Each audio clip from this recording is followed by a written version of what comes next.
Dans le chapitre premier du programme de spécialité en SES du programme de première, nous avons vu que l'on pouvait distinguer les marchés selon leur degré de concurrence et qu'il y avait des modèles qui leur étaient associés. Nous avons d'abord vu que certains marchés étaient concurrentiels, c'est-à-dire que sur ces marchés-là, la concurrence entre les producteurs était très forte. C'était notamment le cas de l'Airose de Lautrec, c'est aussi le cas du marché du logement urbain. Pour étudier cette partie de la réalité, nous avons utilisé le modèle de concurrence parfaite. Dans ce modèle, les agences sont preneurs de prix. Résultat caractéristique, le prix est égal au coût marginal. À l'équilibre, nous avons vu que le surplus collectif était maximisé. Dans la réalité, tous les marchés ne sont pas concurrentiels. Sur certains, que l'on appelle marchés imparfaitement concurrentiels, la concurrence est moindre. Par exemple, c'est le cas de la téléphonie mobile en France, ou bien des constructeurs de téléphones portables dans le monde. Pour analyser ces marchés imparfaitement concurrentiels, le modèle de concurrence parfaite du chapitre 1 est inopérant. Nous avons besoin d'autres modèles que l'on appelle modèles de monopole et modèles d'oligopole. Dans ces modèles-là, les agents sont faiseurs de prix.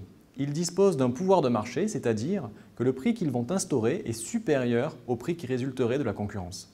Ainsi, le surplus collectif est inférieur à celui d'une situation concurrentielle. Nous allons voir dans ce chapitre quelles sont les sources et les conséquences de ces imperfections de concurrence. Premier objectif, comprendre à l'aide d'exemples les principales sources du pouvoir de marché. Nous allons voir que le pouvoir de marché provient principalement du fait que les offreurs sont en nombre limité sur le marché, qu'il y a des barrières à l'entrée sur le marché et qu'il y a des ententes entre les producteurs. Commençons par montrer qu'un nombre limité d'offreurs conduit à la présence d'un pouvoir de marché. Quel est l'argument? Un nombre limité d'offreurs réduit la concurrence et permet aux entreprises d'instaurer un prix supérieur à celui qui résulterait de la concurrence. Comment l'expliquer? Dans l'exemple 1, se loger pour les vacances, on a des agents qui partent pour certains en station balnéaire et pour d'autres à la montagne. L'agent qui part en station balnéaire a le choix entre un grand nombre de producteurs de logements locatifs pour dormir pendant ses vacances. Si un de ces producteurs décide d'augmenter son prix, alors l'agent pourra très bien aller prendre une chambre dans un hôtel concurrent qui n'a pas augmenté son prix. Au contraire, l'agent qui part à la montagne n'a pas d'autre choix que le refuge d'altitude pour passer la nuit à l'abri. Ainsi, on voit que sur un marché où les offreurs sont en nombre limité, comme dans le cas du refuge de montagne, les consommateurs n'ont pas d'autre choix que de s'adresser à l'une des quelques firmes présentes pour se procurer les biens et services, ou bien ils achètent auprès de ces quelques producteurs, ou bien ils renoncent à leur consommation. C'est ainsi qu'un nombre limité d'offreurs permet à ces offreurs de proposer un prix supérieur à celui qui résulterait de la concurrence. On peut voir la même chose sur l'exemple numéro 2, les consoles de jeux. Le marché est principalement partagé par Sony et Microsoft. Le consommateur n'a pas d'autre choix s'il veut jouer à ses jeux vidéo entre Sony et Microsoft, ou alors il doit renoncer à sa consommation. Ainsi, Sony comme Microsoft peuvent instaurer un prix supérieur à celui qui résulterait de la concurrence. Dernier exemple, le marché de l'automobile se partage entre un petit nombre de groupes comme Volkswagen, Renault-Nissan, PSA ou Fiat Chrysler, et le consommateur n'a pas d'autre choix que d'adresser sa demande d'automobile à un de ces groupes ou bien que d'aller à pied. Ainsi, sur ce type de marché, où le nombre d'offreurs est limité, la concurrence est réduite, le choix du consommateur est réduit et le prix est supérieur à celui qui résulterait de la concurrence. Pourquoi les offreurs sont-ils en nombre limité? La limitation du nombre d'offreurs, et c'est une des principales sources au pouvoir de marché, provient de la présence de barrières à l'entrée sur ce marché. Première catégorie de barrières qui limitent le nombre d'offreurs, ce sont les barrières que l'on appelle naturelles. Elles proviennent des spécificités de la technologie de production. En effet, la production de certains biens nécessite de détenir des actifs spécifiques. Dans le cas de notre exemple numéro 1, vendre des journées de ski, il faut premièrement disposer d'une montagne avec un bon enneigement. Ceci est un actif spécifique. Deuxième chose, la spécificité de la technologie de production conduit à des économies d'échelle et exige une taille minimale élevée. C'est-à-dire que les coûts fixes très importants caractéristiques de ces productions conduisent à une diminution du coût unitaire à mesure que la quantité produite augmente. Dans le cas de la vente de journées de ski, ces coûts fixes sont les travaux nécessaires à l'équipement de la montagne pour la transformer d'un milieu naturel à une station de ski. Il faut façonner la montagne, déboiser, construire les pistes, les remontées mécaniques, les assembler. Tout ceci constitue de très lourds investissements qui doivent être effectués avant de vendre le premier forfait de ski. Ainsi, les fortes sommes à investir avant de pouvoir vendre le bien ou le service découragent les entrants potentiels. C'est en cela que ces investissements très importants sont des barrières à l'entrée sur le marché qui limitent le nombre de producteurs et leur permettent de bénéficier d'un pouvoir de marché. Deuxième exemple pour illustrer cela, c'est la vente des abonnements téléphoniques.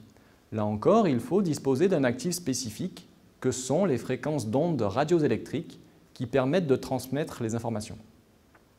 Là encore, construire les antennes et les installer sur tout le territoire afin de le couvrir avec le réseau constitue de lourds investissements qui conduisent à des économies d'échelle.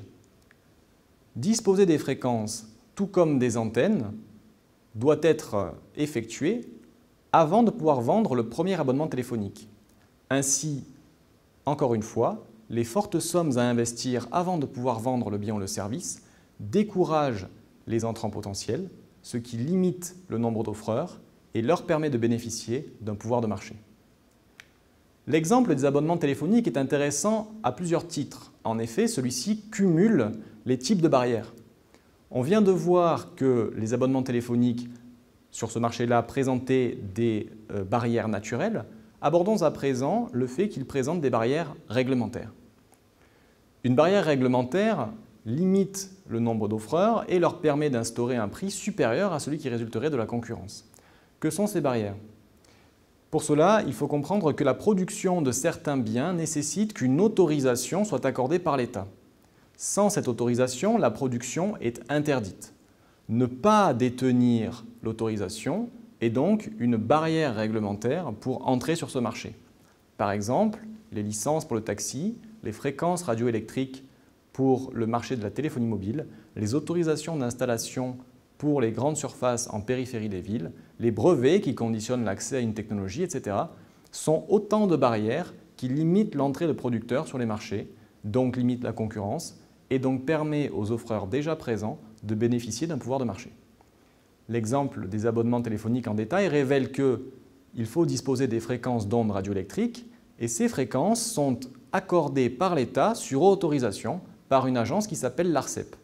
En France, les fréquences de la 5G ont été attribuées par l'État à l'automne 2020 à la suite d'une campagne d'enchères. Deuxième exemple, vendre des trajets en voiture. Typiquement faire le taxi, il faut disposer d'une autorisation délivrée par l'État, que l'on appelle licence.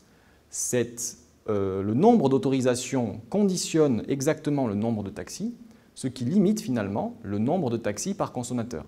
Chiffre intéressant, à Paris, entre 1930 et 1993, on a une quasi-stagnation du nombre de taxis, 14 900 taxis pour l'ensemble des Parisiens, entre 1930 et 1993. Enfin, dernière source au pouvoir de marché, les ententes entre producteurs. Les ententes limitent la concurrence et octroient un pouvoir de marché. Les ententes entre les entreprises concernent celles qui sont déjà présentes sur le marché.